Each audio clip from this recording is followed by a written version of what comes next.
Ready? 5 seconds. Sir, I would like to draw attention to some aspects of the export policy and the strategy. We all know that our exportable surplus is only a very small part of our gross national product, roughly of the order of 5 to 6%.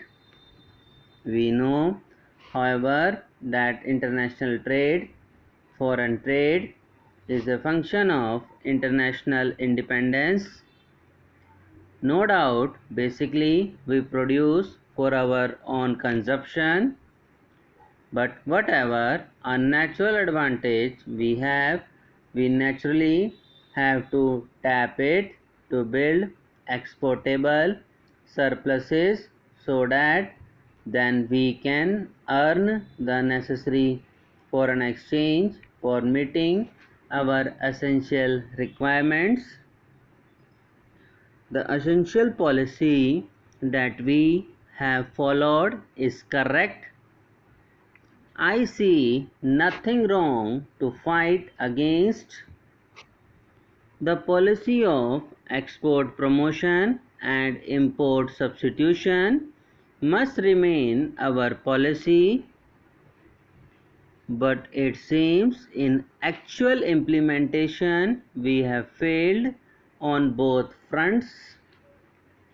Our share of the world trade has come down from roughly 1% about 2 decades ago to less than half a percent in 1984.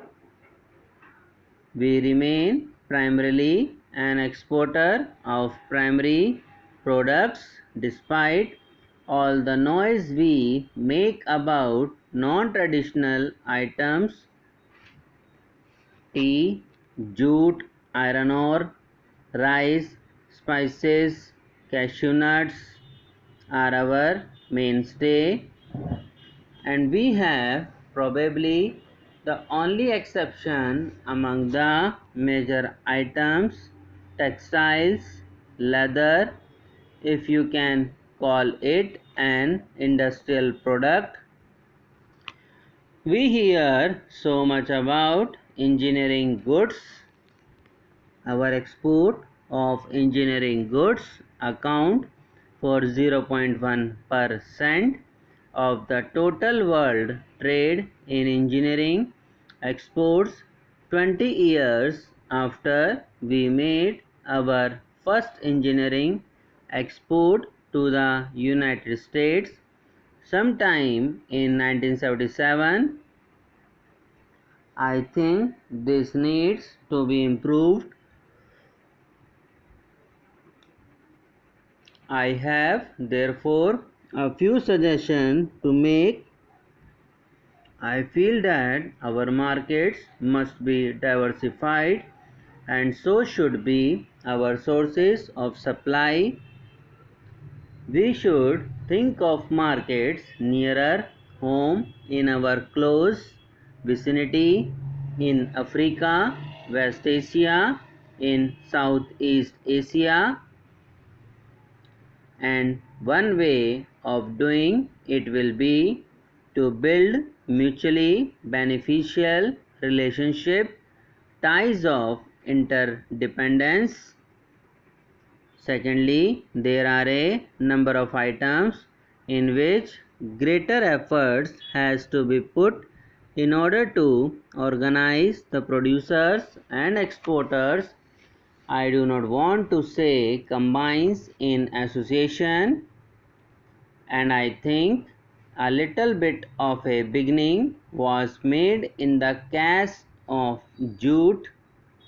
We can do a better collective bargaining with our buyers, and we can have more favorable items of trade, better international marketing than we are having today.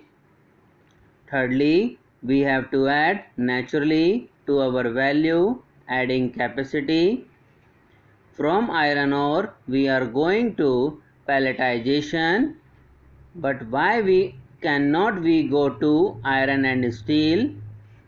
After all, for a country of our dimensions and resources, 5 to 6 million tons of steel is peanuts. I just mentioned leather. From leather we have moved on to leather goods, to shoes, etc. We must diversify our exports, because if we want to have a non-operational market for non-traditional goods, we have to adopt a policy of natural self-denial. You cannot run foreign trade in terms of red and green signals. You cannot run foreign trade in terms of off a gain and on a gain principle. If you want to cultivate a foreign market, you have to service it. You have to see to it that we do not fail when there is a scarcity, but we have also to see that we do not fail internally as well as externally. For this, we have to build up buffer stocks. Mr. Vice Chairman, I know that the Commerce Minister will say, yes, all these need to be done. I can do a very good job of buying and selling, but where are the things to sell? Therefore, surely production comes first, production both primary and secondary. The constraints coming in the way of production have got to be removed so that the installed capacity can be fully utilized. And as my distinguished colleague has said, productivity has to be improved. For that, what is required is to whip up your infrastructure. There are transport bottlenecks in both rail and road. There are ports which simply cannot handle our import and export trade. There are ports which foreign liners refuse to touch because the turnaround period is so high. I know shipping is a problem.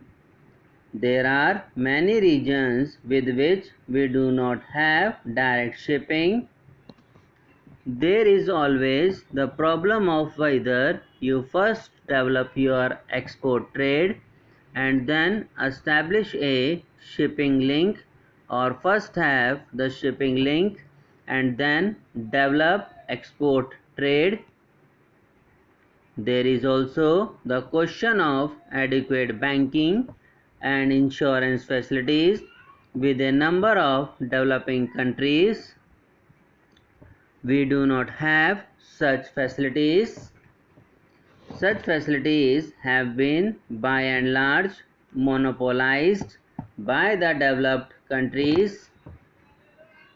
Finally, at home, we ought to have better market intelligence and better communication facilities, and perhaps more efficient methods of customs inspection. These are some of the other bottlenecks.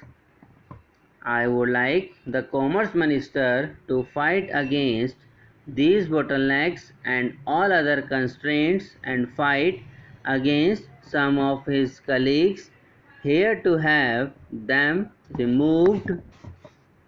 Subscribe now and press the bell icon. Never miss an update.